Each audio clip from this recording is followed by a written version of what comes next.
Hi everybody, Lori here.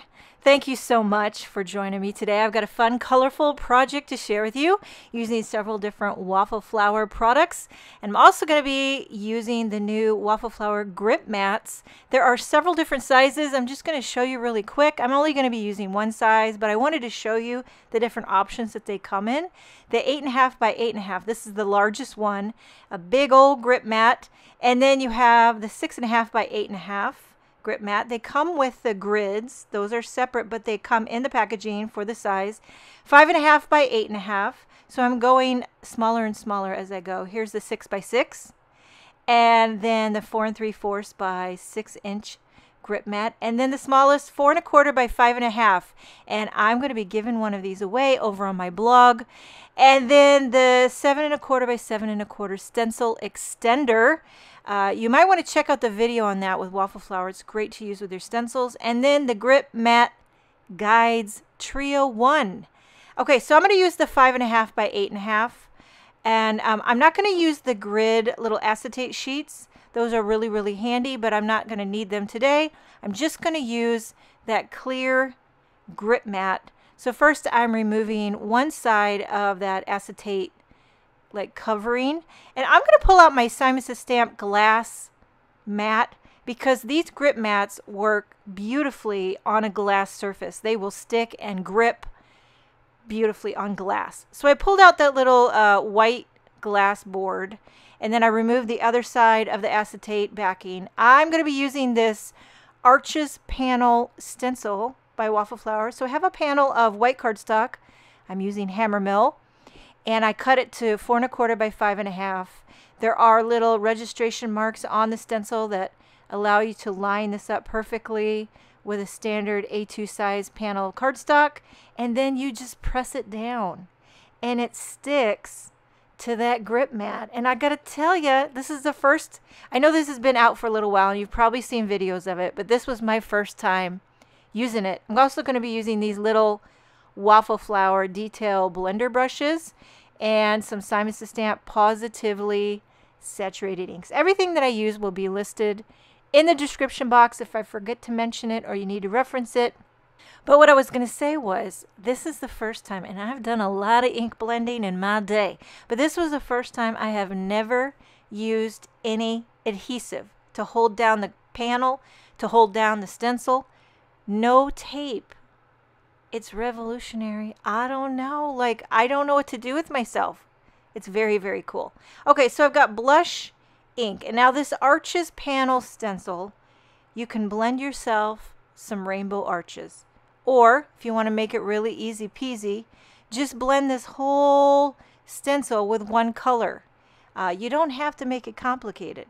But if you want to make it complicated, you live your best complicated life. That's what I say. Okay, so we got melon here, and I believe I have, I don't know, maybe I have like 6 of these little Waffle Flower detail brushes.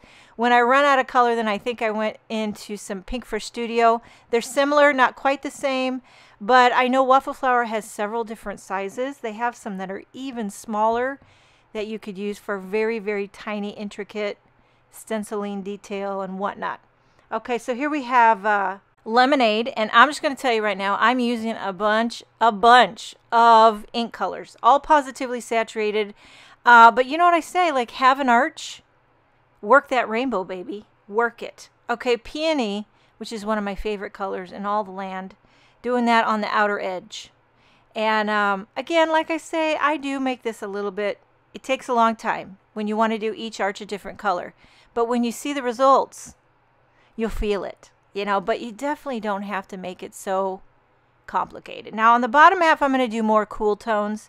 So I'm starting with celery, and I'm working my way on the bottom. And I do have some scrap paper there, just kind of masking off those arches so I don't get the cool tones into the warm tones and all that stuff. So here we have Tide Pool, which is kind of a beautiful aqua color, and it looks fantastic next to that celery. Okay, so back to the Waffle Flower grip mats. Let's talk about it. I'm joining Waffle Flower today for their launch party. They're kind of like, you know, featuring it today, and they said, you want to give one away on your blog? And I'm like, absolutely. So I'm giving away a 4 1/4 by 5 1/2. That's the smallest grip mat. And you got to go leave a comment on my blog. Don't leave it on the YouTube. I mean, you're welcome to tell me that you love me. But to enter the giveaway on my blog, you got to comment over there. I'm going to pick one winner. I'll tell Waffle Flower, and they will send you a little 4 1/4 by 5 1/2 grip mat. And you can have yourself a little grippy party. Now, if you want to know more about how to use them, check out Waffle Flower. They got some great little tutorials and things. I have watched Jennifer McGuire work her magic. Now look, I'm going to lift off this Arches stencil and just prepare yourself for your socks to be knocked up. Forget about it. Forget about it. Now you could stop, but I clean the stencil and then I'm going to flip it over, and then it lines up so you could do more blending in between all those grooves. You don't have to do this. Look, press down. It presses right into that grip mat. No adhesive needed. I love that. Okay, so more Pawsitively saturated inks. I'm kind of filling in the gaps. So I'm doing a lighter pink. And I'm thinking, you got to think ahead, like what order the rainbow's going if you want to go in rainbow order. But, you know, you don't have to go in rainbow order. And you could customize this different time of the year. Maybe you want to do a holiday arches. Maybe you want to do like fall. Maybe you want to just do all blues and greens, you know? A lot of different color combinations. You can work some magic with the Arches panel. And okay, so here we have Grapefruit, which is a more vibrant orange, kind of filling in those gaps. Now this is the nice thing about the Pawsitively saturated inks. They have so many colors to choose from that it was easy, you know. But if you don't have so many inks, you could mix your colors. And I did that at one of these. I laid down a little bit of yellow, and then I did a little bit of green lightly over top of it, and it gave me a bit of lime. So, you know, you can do it that way too. Mix your inks. You can do one arch lighter, and using the same ink, just do the next arch more heavy-handed, and it'll be darker, like two-tone. So there's lots of different ways to get around not having a million ink colors to choose from. Okay, here we have Tropic, which is that darker shade after Tide Pool. So I'm doing that, you know, working my way. How's everybody doing? Are you melting where you are in the summer heat, or are you enjoying some cool temperatures? Now, both of my sons, my youngest Charlie, he just flew back to Germany for the hockey season. So now both of my sons are over there, Bo and Charlie. And they tell me there's no humidity. I mean, I lived over there, but you know, you forget it. But they're like, Mom, there's no humidity over here. Because here in Illinois, it's like swampland with the humidity. And I guess you just forget that other people don't walk outside and get completely drenched in sweat. Because it's not even about the temperature. It's about the humidity. And our pond. Okay, wait. Before I talk anymore, just look at this. I mean, I don't know, but that's a feast for the eye. So I pull up the grip mat. It makes it really easy to lift your blended panel off without, you know, like bending it too much. I am going to trim this panel down just a little bit because there's some white space on the sides. I'm not really measuring. I'm just trying to evenly cut the same amount off of each side, but I am kind of eyeballing it really.